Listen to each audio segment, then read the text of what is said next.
For years, people have been asking me, how do you remain fit? How are you still dancing like you used to when you were 20? What is your regime? What do you do to look the way you do? Whatever. And I've always laughed it off and said, one day I'll write a book about it. And I found fairly early in my life that investing in one's body, in the wellness of the body, was crucial to happiness, for want of a better word, to being at peace, to being serene, to being optimistic. And I thought that people don't really invest in that. People go to the gym because they want their clothes to fit better, or because they want to wear a slinky dress, or because they want to show off their muscles. But it very rarely has to do with actual wellness and health. And I thought the pandemic was a time when people would stop and think about things that were relevant and things that were important and things that were really spurious and totally irrelevant that we cling on to as the most important things. And I thought, I have had such a bizarre journey. People looking at me would never think of the kind of journey I have had. So I set out to actually write a book about health and wellness and my experiments with that. But of course, all of that was so connected to my life situations, whether it was Papa's death or it was a breakup or, whatever, that it came out much more as a memoir, but a memoir linked to the search for where I'm at today, which is dancing away and talking to you and still being asked the same question. So now I very happily say, read my book.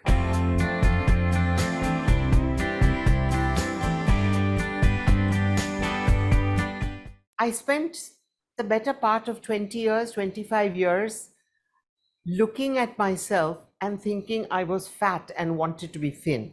I wasn't thinking of health then. I was thinking also of exactly what young people today think of, which is, how do I look good? How do I wear anything I want? And I really did such stupid things. And I look back at those photographs and I'm very thin. Yes. So the kind of glasses with which one judges oneself, right, and because of which one tortures the body, tortures the mind. I hope that reading the book will make younger people realize that they are looking through very yellowed glasses, which is tampering with their mind.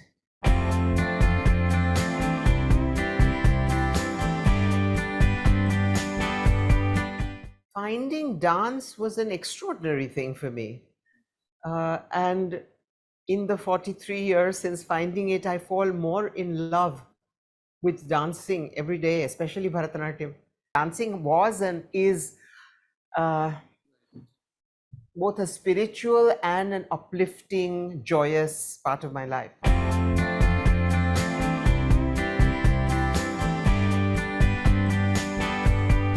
When a fairly sensible Gujarati director, Gujarati film was non-consequential then. When I was offered this role, I thought, it's a fun role. It's a role I know very well. I'm fed up of the Bombay industry. Let me try something here. It was a big relief to get away from the commercial scene in Bombay. It was very much a family experience. It was very respected, none of this vulgarity and cheapness that one used to associate with Bombay films. Probably one does even today. And then it became the kind of hit that today, I did it in 1976. yes. Today, all these years later, I can walk into any market in any city or town or village in Gujarat, and people will come up and start singing songs from Maina Gurjari. And because Zee TV and people show it continuously, it's not only that generation, even the youngsters today, and in every Navratri, my famous song Sathiya Puravo Dware is played everywhere. So that is the retaining power, the sort of long distance player that Maina Gurjari became. And then I did a lot of Gujarati films, many of them complete crap, as I've written in my book. Peter Brook was a complete surprise. I have never done professional theatre, had never done professional theatre, had done lots of amateur theatre, had taken courses at Darpana for theatre, loved it, especially because it didn't require so much hard work as dancing did. And then this offer arrived and it completely took my breath away. And my friends in theatre across the world said, you would be mad to say no. People would give their right arms to work with Peter Brook, and he's offering you the lead. How can you say no? Especially if it's a character that you like so much.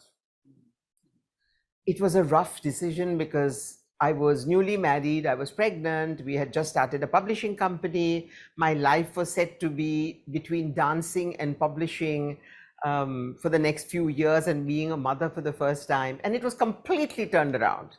So it was a very difficult decision, but I think one of the best decisions that my family pushed me into.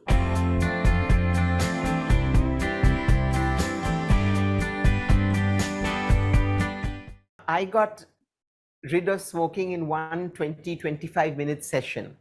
And since then, I have friends who says, yaar, hame koi dhoond lo na, ki aise hame bhi smoking band karwa de. And I have sent lots and lots of friends to hypnosis. First of all, nobody does it in one session. And secondly, none of my friends have actually succeeded in giving up smoking.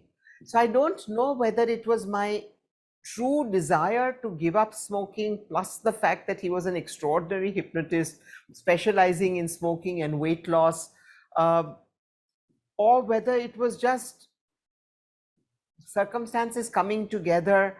I do believe in hypnosis.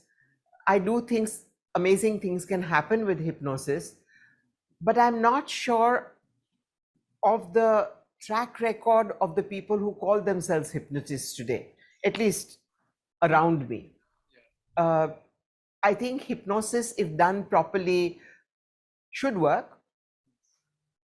So I see no reason that it doesn't. But perhaps in hypnosis, it depends a lot on the talent of the hypnotist and the trust you have in her or him. And perhaps that's what is not happening to the people I send to hypnotists.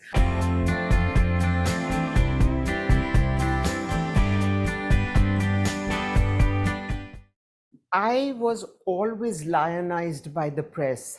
Hamari beti, Gujarat ki beti, and so on. So every step of my growing up, every award I won, every accolade that I received was part of Gujarat's accolade. And that suddenly changed in 2002. The first realization was the fickleness of public opinion. People I had grown up with were certainly not willing to meet my eyes. They were afraid. Yeah. And I think over the 20 years since then, the factor of fear has grown exponentially in this country. And the violence in Gujarat in 2002, and I don't even want to talk about the violence today, pushed me, for instance, into starting a center for non-violence through the arts in Darpana.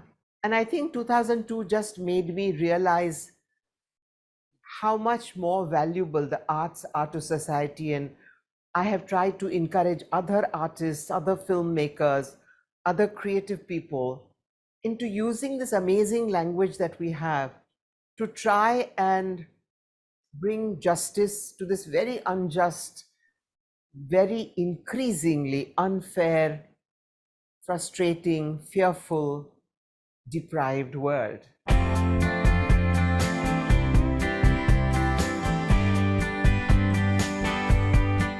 But I have been incredibly lucky in the support system I have, whether it's family or it's my immediate co-workers or colleagues or house help for that matter. So, you know, I've always had this kind of support system and I'm very fortunate for it. Friends, everything. It's not only people who will live in, it was everybody.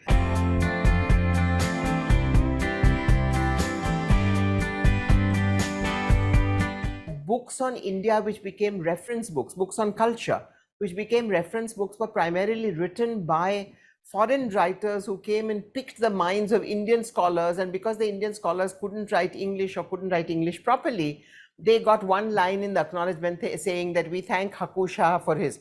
But Haku Shah had done 30 years of research, and Haku Shah's voice had to get there.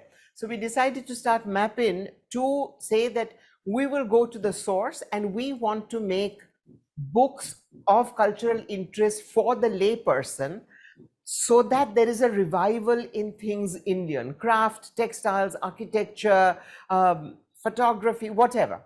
But that we would have the source researcher write it, we would rewrite it in English if necessary, we would edit if necessary, but it had to go in the name of the original researcher, original expert. That's how Mapin Publishing started, and that's what it's been doing for 38 years.